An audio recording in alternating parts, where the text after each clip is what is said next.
પૂછું ને સહેવાગ, હું લાકડા થોડું બેટિંગ કરીશ, ચિંતા ના કરો. જેને જવું તો ગયા. હું વિપિન રિચાર્ડ જેવી બેટિંગ કરવાનો છું. જેને આવશે સરસ 26-0 ની થવા દઈએ. ખૂબ મહેનત કરીએ છીએ. અને એક વસ્તુ જ બહુ આશ્વાસક વસ્તુ તમને કહું, દરેક મીડિયાના મિત્રોને કહું છું કે કોંગ્રેસ પાર્ટીને ઘણા બધા લોકો ગયા. કોંગ્રેસનો મતદાર અકબંધ છે. દરેક તાલુકા કક્ષાએ, જિલ્લા કક્ષાએ, મોહલ્લા કક્ષાએ કોંગ્રેસનો જે કાર્યકર છે એણે પાર્ટી સાથે દ્રોહી કર્યો. પણ હવે આ જે પ્રજાદ્રોહીઓ છે એને ગુજરાતની જનતાએ સબક શીખવાડવો જોઈએ. જે એક્સ નામની પાર્ટીમાં હતો અને અચાનક ઉડીને વાઈમાં જતો રહ્યો, એનો ગરબો ઘેર આવે એ કામ હવે ગુજરાતના લોકોએ કરવાનું છે. લોકસભાની ચૂંટણીની સત્તાવાર જાહેરાત દેશમાં થઈ ચૂકી છે. ગુજરાતમાં પણ ચૂંટણીને લઈને માહોલ જામી ચૂક્યો છે અને આ વચ્ચે ફરી એકવાર જાતિ ગણતરીનો મુદ્દો ઉઠ્યો છે અને આ મુદ્દો છે તે વડગામના ધારાસભ્ય અને દલિત આગેવાન જિગ્નેશ મેવાણી દ્વારા ઉઠાવવામાં આવ્યો છે. આ બાબતને લઈને ગઈકાલે વડોદરામાં એક કાર્યક્રમ પણ રાખવામાં આવ્યો હતો. આ કાર્યક્રમમાં જિગ્નેશ મેવાણી પહોંચ્યા હતા. તેમણે જાતિ ગણતરીના આધારે ઓબીસી, એસટી, એસસી, ડીએનડી સમાજને જે તેમના લાભો છે, તેમના હક છે તે મળવા જોઈએ તે પ્રકારની માંગણી તેમના દ્વારા કરવામાં આવી છે, જેને લઈને રાજકારણ ફરી એકવાર ગરમાયું છે.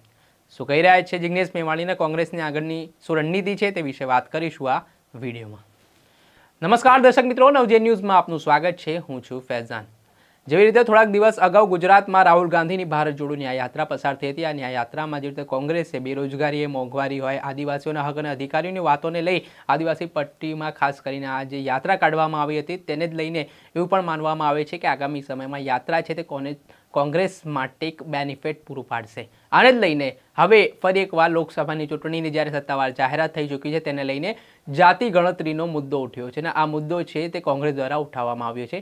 વાત કરવામાં આવે તો ગઈકાલે વડોદરા ખાતે એક કાર્યક્રમ રાખવામાં આવ્યો હતો અને આ કાર્યક્રમ ત્યાંના જે વડોદરાના શહેર પ્રમુખ છે ઋત્વિક જોશી તેમજ વડગામના ધારાસભ્ય અને દલિત આગેવાન જિગ્નેશ મેવાણી ત્યાં પહોંચ્યા હતા અને આ દરમિયાન જાતિ ગણતરીના મુદ્દે તેઓ આક્રમક બન્યા હતા. તેમણે કહ્યું હતું કે દેશમાં જાતિ ગણતરી થવી ખૂબ જ જરૂરી છે, જેના કારણે એસસી, એસટી, ઓબીસી, ડીએનડી તેમજ વંચિત સમાજને કેટલા તેમને ગ્રાન્ટ અને બજેટ તેમના માટે સરકાર દ્વારા ફાળવવામાં આવે છે તેની પૂરતી માહિતી મળી શકે. પહેલાં તો જિગ્નેશ મેવાણીએ પત્રકારો સાથે વાતચીત કરતા શું કહ્યું તે સાંભળી લો.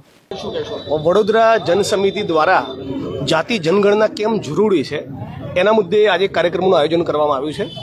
સમગ્ર ગુજરાત અને દેશમાં આદિવાસી, ઓબીસી અને દલિત સમાજની સાચી જનસંખ્યાનો આંકડો જો બહાર આવે તો પછી એક પાયાનો ફંડામેન્ટલ સવાલ ઊભો કરી શકાય તો ભાઈ આ દેશની જમીનોમાં, આ દેશના સંસાધનોમાં, આ દેશની પ્રોપર્ટીમાં, આ દેશની એસેટ્સમાં, આ દેશના સત્તાના કેન્દ્રોમાં, આ દેશના ન્યાયતંત્રમાં કેટલી જનસંખ્યા દલિત, આદિવાસી અને ઓબીસીની છે.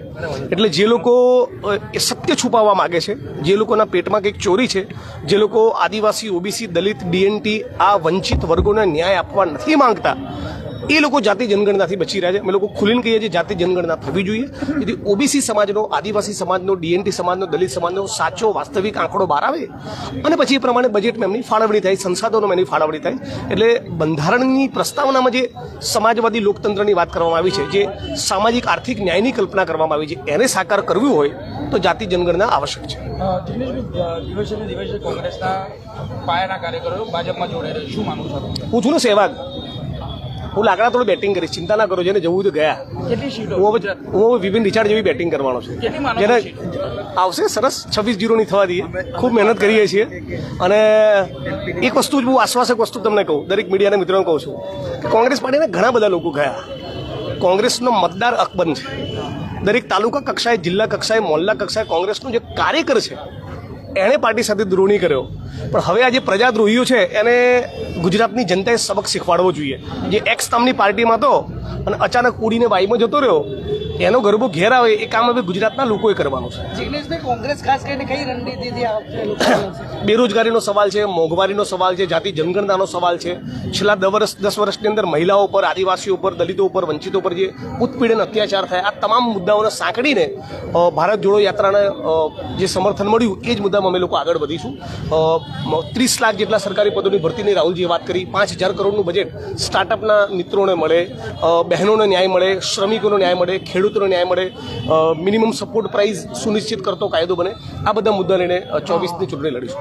જિગ્નેશ મેવાણી દ્વારા આ બાબતને લઈને જાતિ ગણતરીનો મુદ્દો મહત્વનો ગણાવ્યો છે. સાથે જ આટલે તેને અટકતા જે પક્ષ પલટું કરનારા નેતાઓ છે તેમના ઉપર પણ વરસ્યા છે અને કહ્યું છે કે હું સહેવાગ છું ને સહેવાગની જેમ લડતો રહીશ તે પ્રકારે, એટલે કે બેટિંગ કરતો રહીશ ને હું હંમેશા કોંગ્રેસ સાથે ઊભો રહીશ ને એમણે એવું પણ આશાવાદ વ્યક્ત કર્યો છે કે કોંગ્રેસ આ વખતે 0-26નો જે આંક છે તે તો નહીં થવા દે, તે પ્રકારની વાત તેમના દ્વારા કહેવામાં આવી છે. સાથે જ આગામી સમયમાં કોંગ્રેસ કયા કયા મુદ્દાઓને લઈને ચૂંટણી લડવાની છે તેને લઈને તેમણે વાત કરી હતી. મોંઘવારી હોય, બેરોજગારી હોય, આદિવાસી, દલિતો, ડીએનડી સમાજ, વંચિતોને જે હક અને અધિકારની વાત હોય, મહિલાની સુરક્ષાની બાબત હોય, અત્યાચારને લઈને જુદા જુદા મુદ્દાઓ જે રાહુલ ગાંધીની ભારત જોડો ન્યાય યાત્રામાં ઉઠાવવામાં આવ્યા હતા, તે યાત્રાઓને ધ્યાનમાં રાખીને જે રેલીમાં જે વાતો કરવામાં આવી હતી ને તે મુદ્દા પ્રખર અને મહત્વના કોંગ્રેસ માટે રહેશે અને આ જ મુદ્દાઓને લઈને તેઓ લોકસભાની ચૂંટણીમાં હવે પ્રચાર પ્રસારની જે શરૂઆત થઈ છે તે લોકોની વચ્ચે જશે અને લોકોને જાગૃત કરશે, તે પ્રકારની વાત છે તે જિગ્નેશ મેવાણી દ્વારા કરવામાં આવી છે. હવે જોવાનું રહ્યું કે આગામી સમયમાં સરકાર છે આ માંગણીથી કેટલી સંતોષ થાય છે અને ખરેખર હવે આગામી સમયમાં જાતિ ગણતરીને લઈને સરકાર કોઈ પગલું લે છે કે પછી માત્ર આ ખાલી કહેવા પૂરતી વાત હશે અને વિરોધ પક્ષ વિરોધ નોંધાવતો રહેશે, એ સમય જ બતાવશે. દર્શક મિત્રો, અત્યાર સુધીમાં બસ આટલું. આવા નવા વિડીયો સાથે આપણે માહિતગાર કરતા રહીશું, એટલે નવજીવન ન્યૂઝની ચેનલને આપ લાઇક કરી લો, સબસ્ક્રાઇબ કરી લો અને વધુમાં વધુ શેર કરો.